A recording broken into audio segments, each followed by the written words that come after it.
I'm in a new location today, guys. Hey, Facebook family. Oops, didn't mean to kick that. I'll give it a few minutes and see who comes on. Hopefully everybody's not glued to their TVs watching Empire. I'm on a little early tonight.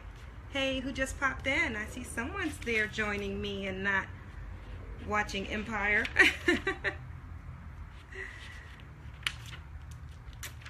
Hey, let me see if I can figure out. Okay, I have 2 viewers.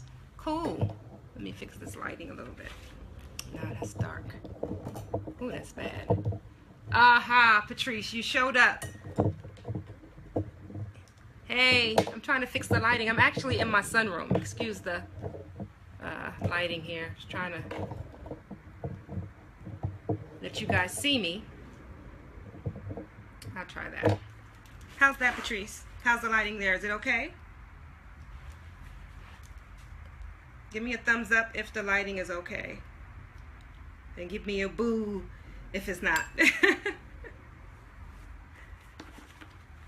Well, while I'm waiting, this is Audra Upchurch, owner of Express Mail and Business Services and founder of the Express Cares 5K.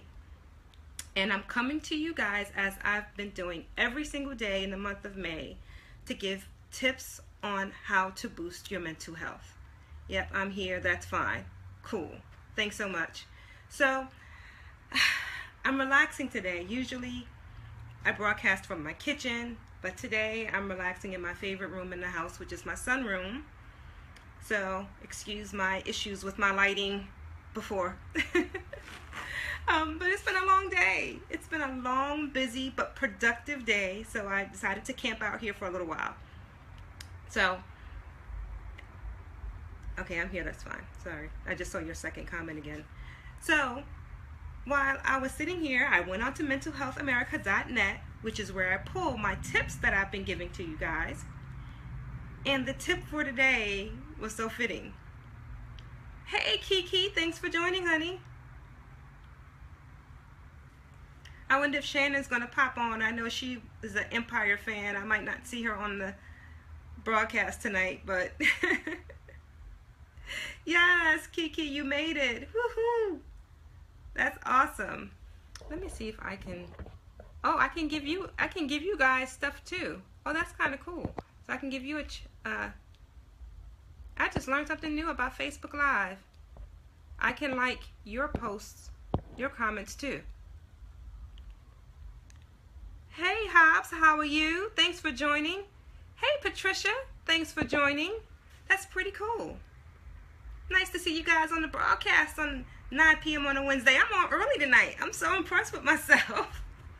Hey, Roz, thanks for joining. I am so impressed. I don't think I've done a 9 o'clock broadcast in a while. Hey, hey, Roz. I wouldn't say I'm a glamour girl. That was just one night of photo shoots. There's no makeup going on tonight. None. But hey, while you guys are on the broadcast, somewhere up here, you should see a button that says live subscribe. Why don't you go ahead and click that somewhere right up here. Right up there. You should see a button that says live subscribe. Go ahead and click on that so you can stay up to date when I'm doing my broadcast and get notifications. Okay? So like Kiki, you won't have to catch me by accident. Okay, so go ahead and do that. And then also, if you know someone that may be in need of hearing these tips on mental health issues to boost their mental health, or may have a relative or a close friend that may need to hear this information, why don't you go ahead and tag them in the comments so they'll be notified of the broadcast. Hey, Kim, thanks for joining. This is like your second or third time this week hanging out with me. That's awesome. Thanks for tuning in. And I can give you guys likes too. That's so cool. So, yeah, so while you do that, hit like, subscribe, live subscribe, and add your friends to the comments or family members that may be interested in hearing these tips on mental health, or they may know someone else who is. So, today's tip was just so spot on for me today. And as you guys know, again, I get the tips from mentalhealthamerica.net only because mental health is such an important issue, right? I didn't feel that it would be appropriate for me to make up tips based on what I thought was sufficient, because it's a serious issue. So I wanted to go to the professionals. Also recognizing that not everyone is going to do the research or know how to do the research, I felt pressed to share these tips with you every single day. You know, it stems from my experience with mental health issues from my mom, and watching her over the years unfortunately deteriorate, you know, because her illness was never addressed. And unfortunately, by the time she did get help, her condition had gone on for so long. My mom really isn't, you know, in tune with what's going on with society. You know what I mean? I call and I talk to her, but, you know, unfortunately, she's not in the position to really be a mother figure to me, even at this age. And so I understand the importance of getting help as soon as possible. I understand the importance of reaching out in the early stages when things aren't quite so bad. You know, I understand how things can go from bad to worse really, really quick. So because of my experience and just my concern for others, you know, and not wanting anyone else to experience some of the things I had to go through, I get on here every single night and I share these simple tips, and I hope that you or someone you know finds them useful. Okay, let me read your quote. I appreciate all that you're doing, you know. I know. Yes, thanks, Kiki, and I feel the hug. Thank you so much. So today's tip is kind of fitting because I'm sitting here in my sunroom and I have my book, and also my glass of wine, but that's my tip to relax today.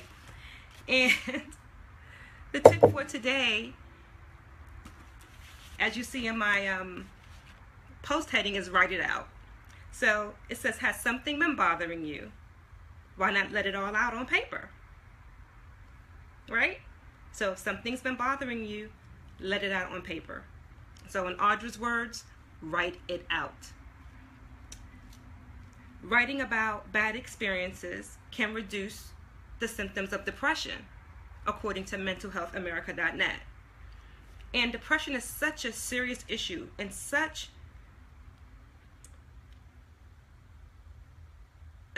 it's an issue people don't like to talk about. It's very common, but no one really wants to address it, right? And what I find is through my reading, it's avoidable, and allowing it to spiral is definitely avoidable. So one of the recommendations from mentalhealthamerica.net, hey Pat, thanks for joining, Pat Lucas, is to write it out. If you're having a stressful day, write it out.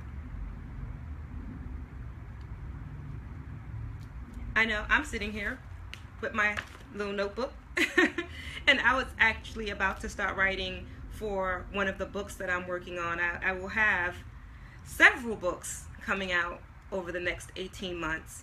And let me give you a light pat. There you go. Hey Pat.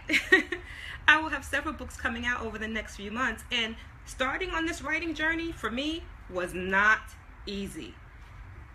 Writing was always something very difficult for me, because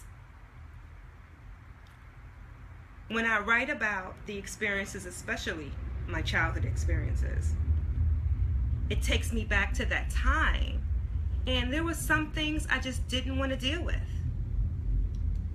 You know, there were just some places I really didn't want to go back to.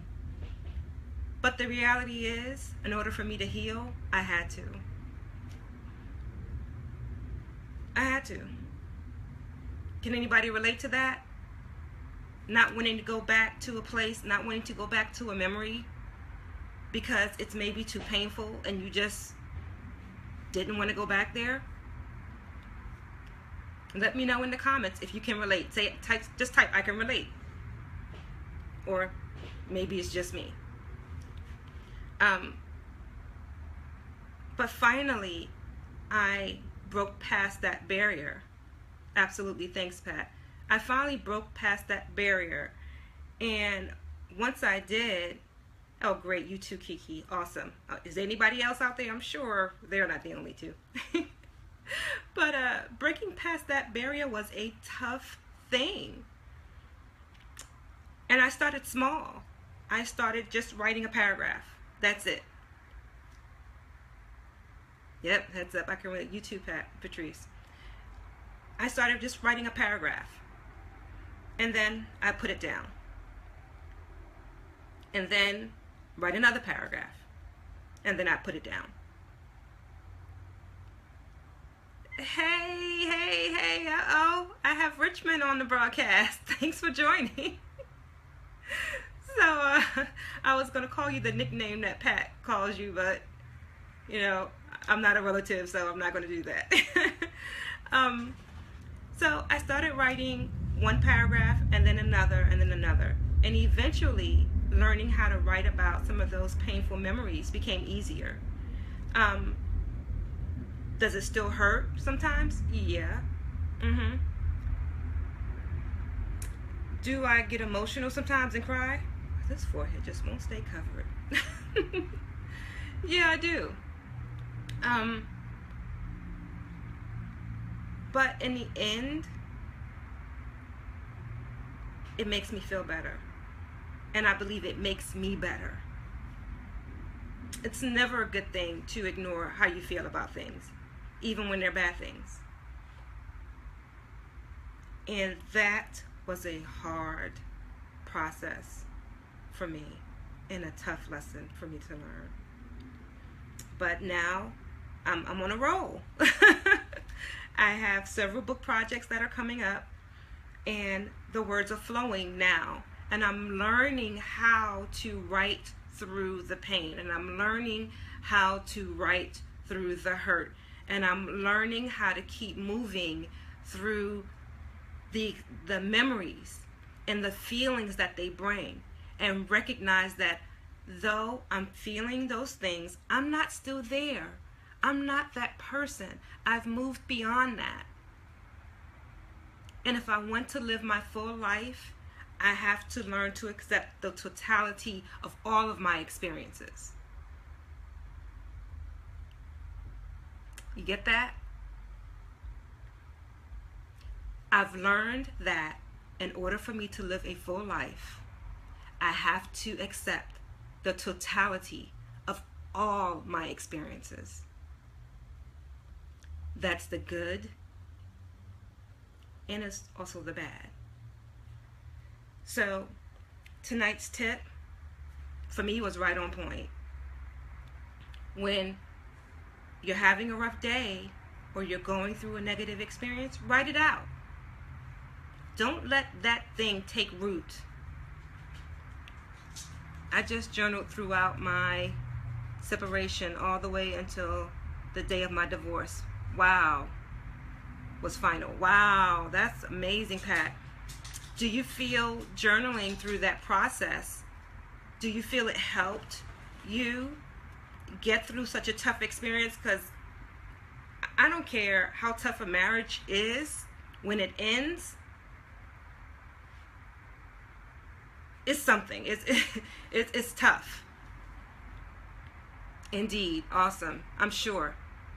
And Kiki, and you blog. Yes, your blog is for your healing. I get it. I get it. You know, we all have something we have to work through. We all have tough days. We all have bad experiences. But the key is to develop mechanisms to deal with them. Not ignore them. Say it with me, folks. Not ignore them. One more time. Not ignore them, but to deal with them and address them. That's how you truly move on. So this writing process I've gone through has been amazing. You know, some of the folks on the broadcast, Pat, you know how hard it's been. I've wanted to write for so long, and I just I wouldn't allow myself to deal with those things. But now that I've put mechanisms in place, like I said, again, I started off writing 1 paragraph, then went to 2 paragraphs, then 3, and not in one setting. I started off slow. And when I would start writing about something that was painful, I would complete that thought. I would complete that on paper. Even if my paper was all wet from my tears, I would complete that section. And then I would stop. Then, when I felt up to it, I would begin again and repeat. Till now, I know how to work through those feelings. Oh, also what's key is when I would start again, I would read where I left off previously.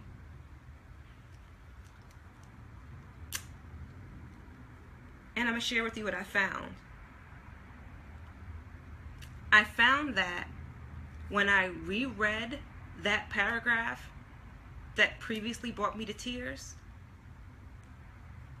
when I reread it, it wasn't as painful. I mean, it still hurt, but it wasn't as painful. Oh, my doggy's trying to get into the, Ginger is trying to get into the broadcast. She's trying to figure out what I'm doing. Come here. You can't get on the furniture though, because if Tony sees the broadcast and see you on the furniture, I have some explaining to do. So just sit here and be a good girl. So anyway, I digress for a moment. So when I went back to read whatever I wrote for the previous day, it wasn't as painful. So this writing process, I can attest, has been a healing process for me. So when I saw this comment on mentalhealthamerica.net that if something's been bothering you, let it all out on paper, I could relate to that. And so I was excited to come on tonight and share that with you. So write about upsetting experiences because it can help reduce the symptoms of depression. So I hope some of this was helpful for you guys. If you want to catch some of my previous tips, look through my page and you'll see my broadcast there. Feel free to watch the replays and also comment, because I do go back for comments that happen later and interact and engage, because this is an important issue. And I just hope that we can all take away from this experience that we have to talk about it. Let's have the conversation. Mental health is nothing to be afraid of. We can remove the stigma and we can erase the shame and allow people that have mental illness to walk around and still live with dignity, knowing that they're still accepted in society, right? Because realistically, come on, at the end of the day, we all want to live our best life. So let's be bold in our conversations about mental health. Let's be bold with it. Okay? Do you think you can be bold with it and have a conversation with maybe one person this month? Yes, good tip to share with your high schoolers. Thank you, Patricia. And it's unfortunate, a lot of students suffer with mental health issues and depression, and they're terrified to tell anyone because of the stigma that's attached. So yes, that would be a great thing to do. And the website that I pulled this information from is mentalhealthamerica.net. Real simple. We like that. So yes, if we can be bold and actively engage in a conversation about mental health. And remember, mental health has such a broad spectrum. It's such a broad definition for mental health, right? It's a broad definition. But let's be bold this month, because May is Mental Health Awareness Month. So let's be bold and have the conversation. Because once we begin to do that, it is only then that those that suffer with it won't have to feel ashamed. So with that, I'm going to run, guys. It's been great chatting with you, hanging out in my sunroom. This is Audra Upchurch, owner of Express Mail and Business Services and founder of the Express Cares 5K, coming to you every day in the month of May with tips to boost your mental health. And stay tuned, guys. I will be coming to you very soon with how you can find out more information on how you can be bold. I will talk to you soon. Oh, you're welcome, honey. I'll talk to you soon, and hopefully I'll see you here tomorrow. Okay? Have a good night, guys. I love you.